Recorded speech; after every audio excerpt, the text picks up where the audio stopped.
You guys, welcome back and welcome if you are new. My name is Sam and welcome to my kitchen. Today it was a very busy day. I got a lot of stuff done around the house and I got most of the yard cut before it started raining, but as I was getting ready to cut the last section of the yard, it just started pouring. So yeah, that was fun. But I got the lawnmower up. It is safe. It is good to go. And I'm just going to come in and make some dinner.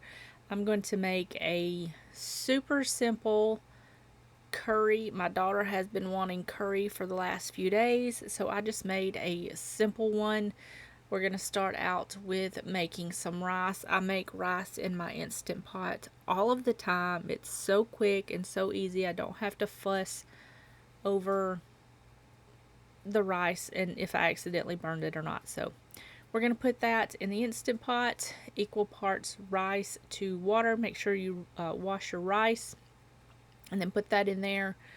And then, like I said, equal parts rice to water. And then you're just going to put your lid on, set it to seal, and then you're going to hit the rice function. And the Instant Pot is going to do all of the work for you. You don't have to fuss over it. So while that is going, we're going to start on the curry. Now, like I said, this is just a super simple weeknight meal. Is this traditional curry? Absolutely not. But you can most definitely make the traditional curry. I'm just making a super easy 30-minute meal to get dinner on the table and it be delicious and fills your belly. So we're going to start out by chopping up some onion. And I just got two rather small onions here. I just peeled them and diced them into kind of medium size chunks. You can dice them smaller if you want.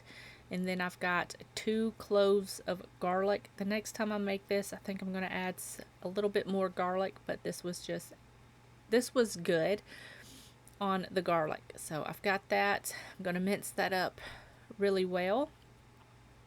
And then we're going to start on cooking all of this up. So before we do that, we're going to chop up some chicken. Now, I opted for chicken, but you can do beef in this, and I just cleaned the chicken up as best as I could, and then I'm just going to cut this into fourths and then turn it around and cut it into cubes. You can do strips, you can cut it bigger, you can cut it smaller, however you like. It will work just fine.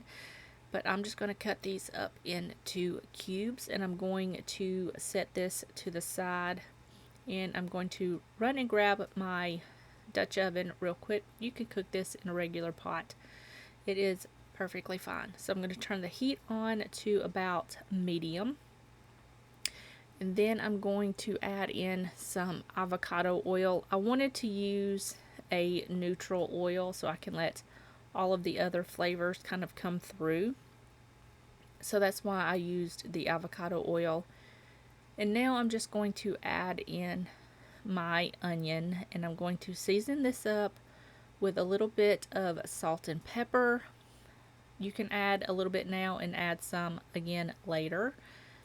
And then I'm just going to toss this around and let this cook for about, I think I'll let this cook for about 10 to 12 minutes until those onions were nice and tender. They didn't get too tender because they're going to finish up cooking later, but they were mostly tender.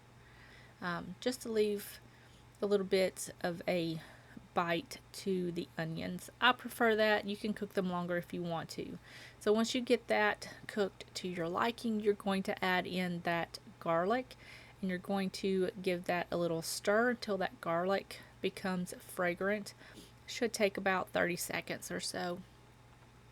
Now I am using the Thai Kitchen red curry paste. This I just picked up at the local grocery store, and with this, after using it in this, because typically I buy the curry paste from the Asian store, but they were out, so I just picked this up from the local grocery store. Now with this, I would recommend using the entire container of curry paste so you get that nice delicious curry flavor. Otherwise, it's just going to be kind of a mild curry flavor. So you're going to put that in there, and you're going to toast up that paste with those onions for about 5 minutes or so, just so those flavors develop. And then you're going to add in your chicken. And I cooked this chicken for about 4 or 5 minutes, just until it started to turn like that opaque color. And then my pan was going all over the place, so I had to grab onto that. Once you get that chicken to kind of like starting to cook, how it gets that like white on the outside, that opaque color, you're going to add in your chicken broth. I added in about a half a cup of chicken broth. Now this is where I kind of deviated from the curry traditional part. I could not find any coconut milk anywhere, but I had evaporated milk at home, and I looked it up, and you can substitute that if you can't have coconut milk, or if you don't have any, you can certainly substitute with the evaporated milk. So I put the whole entire can in there, and I let that cook for about 30 minutes. Now I had my pan up a little bit too high, and the sauce kind of curdled a little bit. Not too bad, but I do know this trick, and I do it sometimes with gravy. If it separates a little bit, you just add a little bit of water and stir it really well, and it will kind of come back together. So that's what I did. I added 2 teaspoons of water to that sauce and stirred it for about 2 to 3 minutes, and it come back together so beautifully. It worked so well. So there's a trick for you guys if your curries kind of separate on you a little bit. And I have learned, don't turn the heat up past 2 on a gas stove if you're cooking curry. So there's another little tip for you. But I did go back in and add some more of that curry paste. Like I said, I would recommend using the entire jar of that curry paste, just so you get that curry flavor. And then I just tasted it. It needed a little bit more salt and pepper, so I added that, and then I mixed that all around.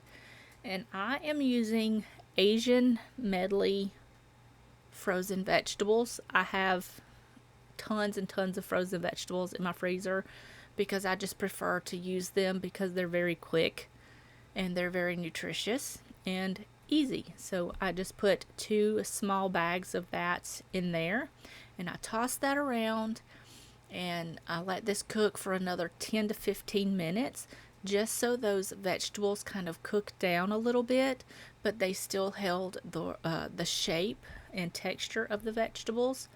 And then once I did that, I added some brown sugar, about a teaspoon, and some soy sauce, about a tablespoon, and mixed that in there until it was all nice and combined.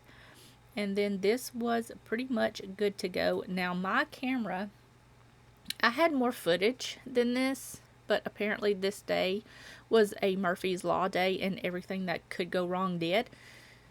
So my camera decided to delete some of the footage, but I'm posting it anyway because life happens. So once you get that done, be sure to taste it and adjust it to your flavor preference. And then you're just going to serve this. I just served this with some rice and topped it with that curry and some green onions, and this was good to go. I hope you guys enjoyed this week's video. It was fun to film. It was a very eventful day, but I hope you guys enjoyed it. If you did, give me a thumbs up. Leave me a comment in the comment section down below. I love chit-chatting with all of you, and I hope you guys have a wonderful, wonderful week, and I will see you guys in the next one. Bye, y'all.